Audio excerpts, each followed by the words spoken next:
Premier jour de mon voyage à pied, je suis explosé, j'ai marché 6 heures, je suis KO, c'est la première fois que je fais ça et je savais que ça allait être dur. J'ai les jambes en compote, j'ai des courbatures partout, j'ai mal au dos parce que mon sac est assez lourd, hein. Je pensais pas qu'il était aussi lourd mais finalement il est assez lourd. Et là comme tu peux le voir, un petit chapeau de paille, hein. Mugi voilà pour ceux qui connaissent. Et en fait là qu'est-ce que j'ai prévu? J'ai prévu de dormir dehors parce que je sais pas où dormir. Et ce que je vais faire en fait c'est que là j'ai trouvé une école qui est fermée, hein, logiquement, et je vais sauter par là. Tout à l'heure il y avait des gouttes et étant donné que je suis pas équipé contre la pluie, j'ai quand même un sac de couchage, il faut quand même que je sois à l'abri. Au début je voulais dormir dans un parc mais c'était pas vraiment bien abrité et là j'ai trouvé cette école juste là. En fait là j'attends qu'il fasse nuit pour ensuite sauter la grille, comme ça personne ne me voit, personne ne me casse les couilles et qu'ensuite je peux dormir tranquillement quoi.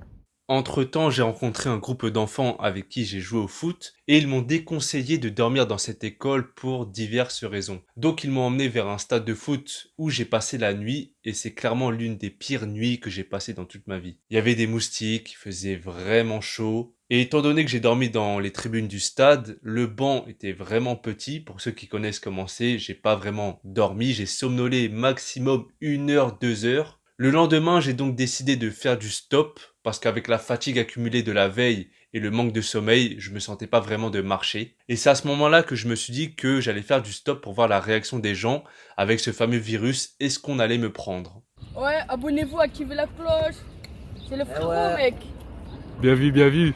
Lâchez des pouces bleus, partagez et tout. Allez, Ça fait c'est parti. plaisir. Maintenant, il va taper ici avec nous, c'est parti. Après cet épisode, j'ai passé 2 jours chez un pote chez qui j'ai pu me reposer, récupérer et reprendre des forces. Et juste après, j'ai repris le chemin. Ce jour-là, ça s'est vraiment bien passé. J'ai pu marcher entre 6 et 7 heures, une vingtaine de kilomètres et j'étais vraiment pas fatigué parce que mon corps était habitué en fait. Arrivé à destination, je me suis acheté à manger, des fruits et des légumes. Et juste après, je me suis douché. J'ai trouvé une source d'eau, une rivière, là où j'ai pu laver mes affaires en même temps. Le soir, j'ai installé mon hamac. Et encore une fois, je suis allé dans un stade de foot parce que j'ai pas trouvé d'endroit pour faire du bivouac. Tout semblait parfait à ce moment-là et il me suffisait juste de dormir et rebelote le lendemain. Et là, surprise, je me fais réveiller par l'arrosage automatique à 11h30 du soir. Par chance, j'ai pu mettre mes affaires à l'abri et me rendormir sur le banc de touche. Là, littéralement, on peut dire que j'ai chauffé le banc. Mais encore une fois, surprise, à 6 heures du matin, je me fais encore réveiller par l'arrosage automatique. Bon, cette nuit-là, c'est mieux passé que la dernière puisque j'ai pu dormir au moins 4 à 5 heures. Malgré cette péripétie, ça s'est plutôt bien passé dans l'ensemble.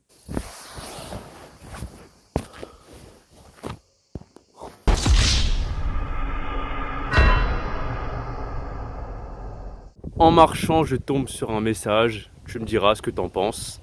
Soral a raison. La merde se nourrit de la merde. Voilà. Dis-moi ce que t'en penses en commentaire.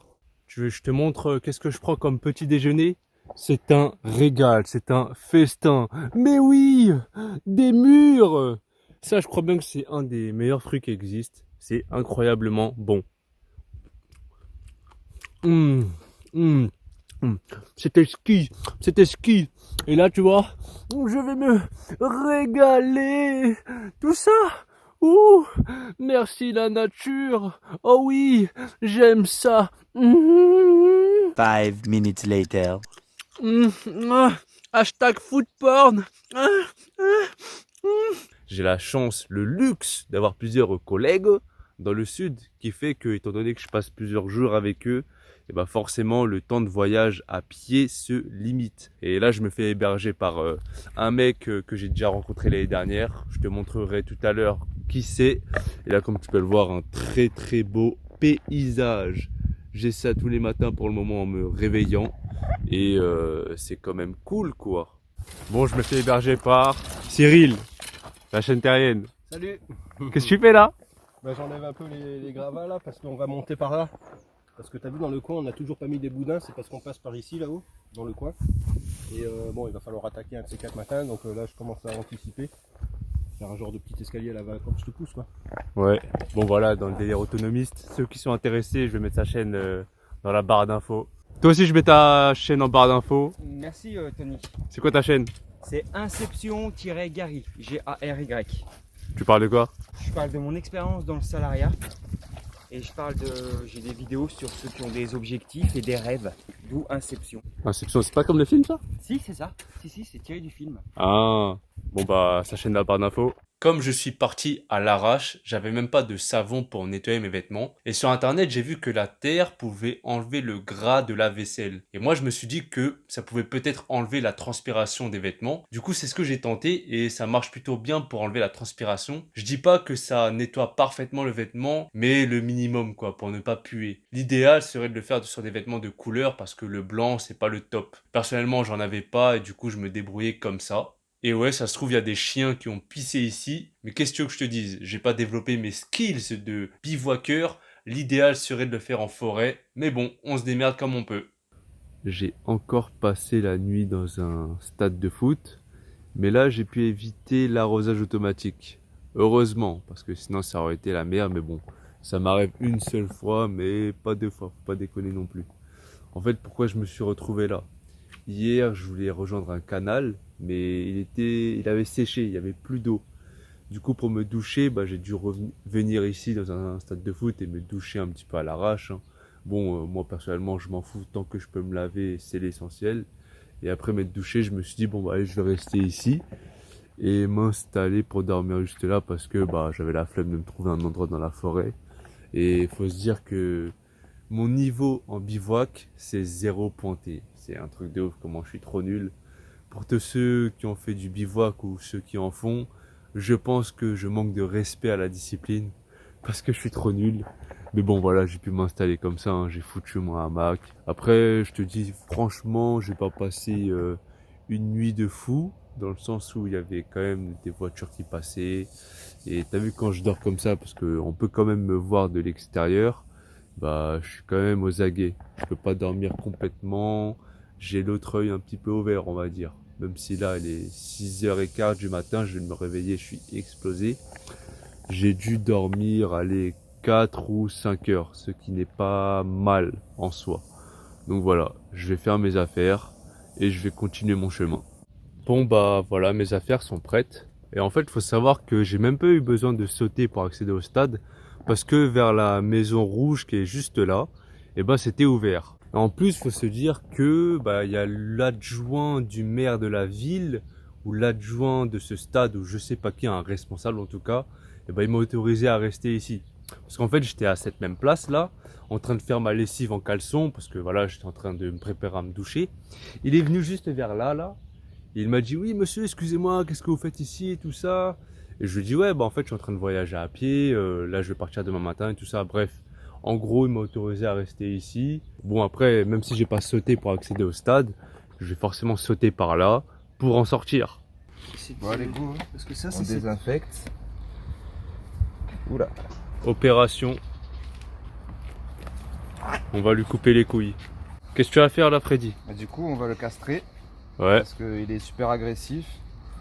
Et au moins, il sera plus tranquille. Alors, les coups, tu les fais rentrer. On va essayer d'en faire rentrer une par une. Dans l'autre sens, sinon ça va enlever l'élastique. Si tu passes, ouais. Ouais. C'est la première fois qu'on fait ça. Première fois, Tu passes une testicule, puis une autre.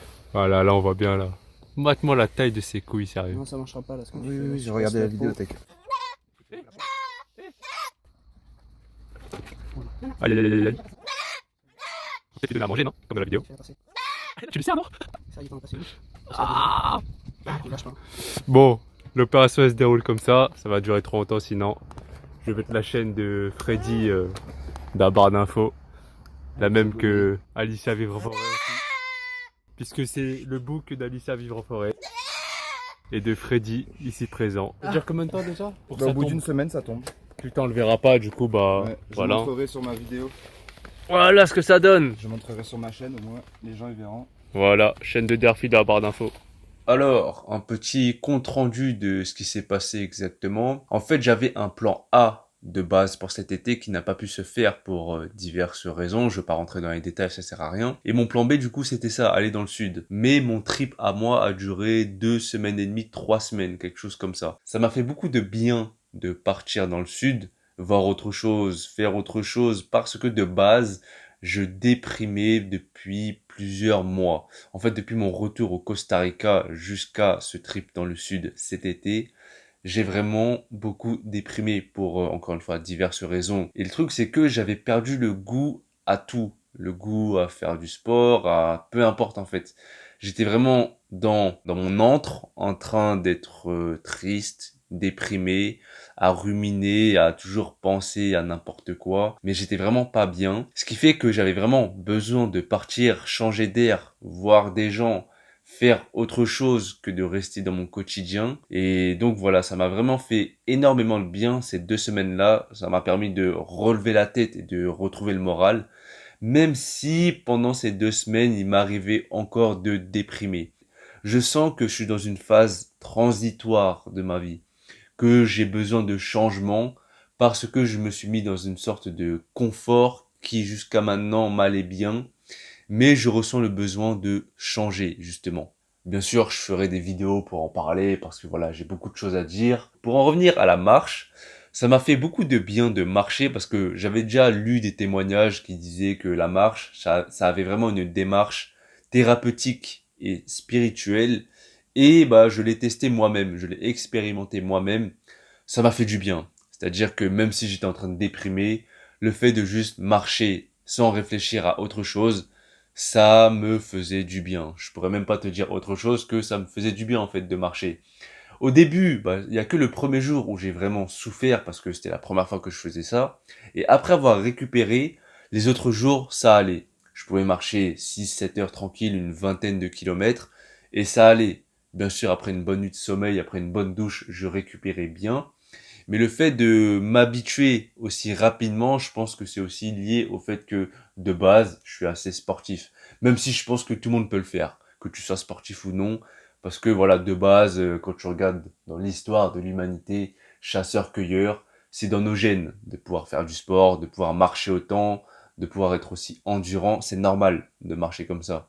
C'est juste qu'aujourd'hui, avec ces modes de vie sédentaires, l'homme moderne s'est affaibli. Mais en tout cas, pour en revenir à la marche, j'ai vraiment apprécié ces moments où j'étais seul avec moi-même, et même si j'avais des pensées négatives, on va dire, ça n'avait pas sa place pour la marche. J'avais juste à marcher, et puis faire en sorte d'arriver à mon point B. Et justement, comment j'arrivais à mon point B? J'avais un GPS qui s'appelle Maps.me, je te l'écris juste là, tu télécharges cette application, ce GPS qui fonctionne sans internet, et puis voilà, tu peux choisir la navigation voiture, vélo, marche, et ça marche vraiment très bien. Ça marche aussi en France et à l'étranger. Tu as juste à télécharger la carte. Et du coup, voilà, c'était la minute pub, mais je ne suis pas sponsorisé. Ça, faut le savoir, hein. Et du coup, pour en revenir encore une fois à la marche, rien n'a d'importance quand tu marches. Peu importe ce qui se passe dans la vie, peu importe la réalité, parce que là, on est en période de virus. Voilà, je vais pas le citer parce que j'ai pas envie d'avoir la vignette en dessous de ma vidéo. On sait ce qui se passe actuellement dans le monde, mais quand je marchais, il n'y avait rien qui comptait. C'était juste moi et la route. Parce que pour en revenir à cette réalité du virus, ça casse les couilles. Toute cette psychose qui se crée, toutes ces lois qui se mettent en place, ces obligations avec le port du masque et toutes ces conneries, ça casse les couilles. Et donc le fait de marcher, ça me faisait encore une fois énormément de bien. Et c'est aussi pour ça que j'ai voulu tester le stop qui n'était même pas prévu de base. C'est juste que comme je marchais, je prenais beaucoup de temps, sur une période très limitée, j'étais obligé d'aller vite pour atteindre mes destinations et pouvoir passer du temps avec les gens que je connaissais de base. Parce que là, j'ai fait aucune nouvelle rencontre, j'ai revu des gens que je connaissais déjà, puisque encore une fois, ce trip n'était même pas prévu. Et donc, en faisant du stop, je demandais aux gens comment ça se passait au niveau du virus, est-ce que ça les faisait peur de prendre des autostoppeurs, et il semble que non. Tu vois, ils s'en battaient les couilles en gros. J'ai pas mis plus de temps, j'ai pas eu plus de difficultés, puisque de base, je suis assez